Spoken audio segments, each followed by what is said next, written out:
नमस्कार मित्रांनो, हिसाबपूरमध्ये तुमचं स्वागत आहे. ही आहे लक्ष्मी.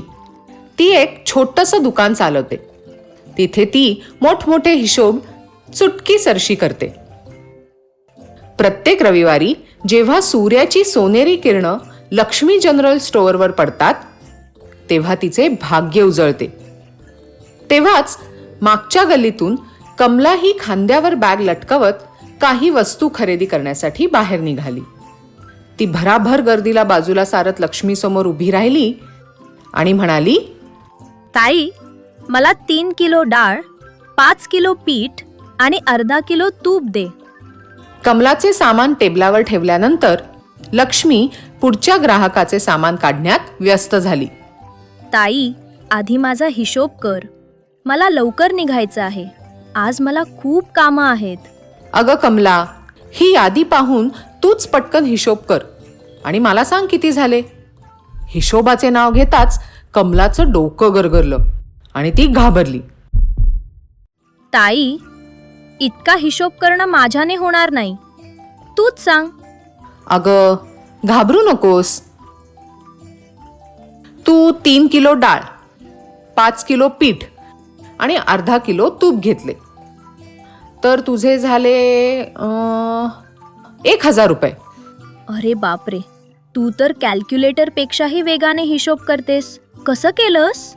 काही नाही, मी फक्त एक ढोबळ अंदाज लावला. डाळ 96 रुपये प्रति किलो आहे म्हणून ते 100 मानलं. तर 3 किलो डाळींसाठी 100 गुणिले 3 तर किती रक्कम होईल? 300 रुपये ताई. अगदी बरोबर. मग मी गृहीत धरलं की पिठाची किंमत 50 रुपये किलो आहे.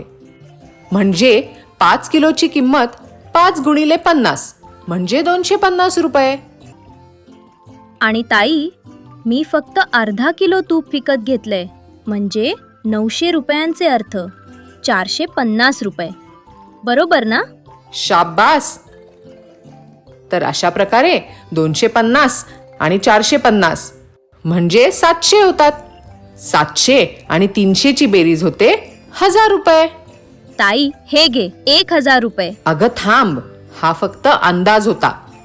आता आपल्याला प्रत्यक्ष हिशोब देखील करावा लागेल ना. 1 किलो डाळीची किंमत आहे 96 रुपये.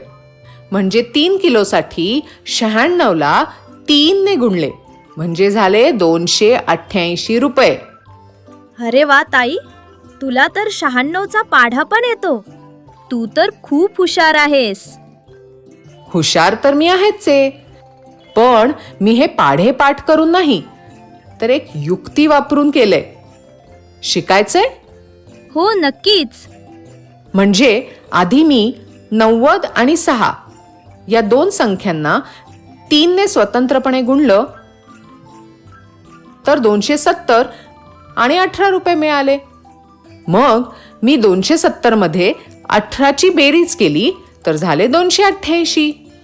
त्यानंतर पीठ 52 रुपये किलो आहे म्हणजे 5 किलोची किंमत आहे 260 रुपये. आणि तुपाचे 860च्या अर्धे म्हणजे 430 रुपये ताई. आता तुझा हिशोब झाला 288, 260 आणि 430. एकूण 978 रुपये.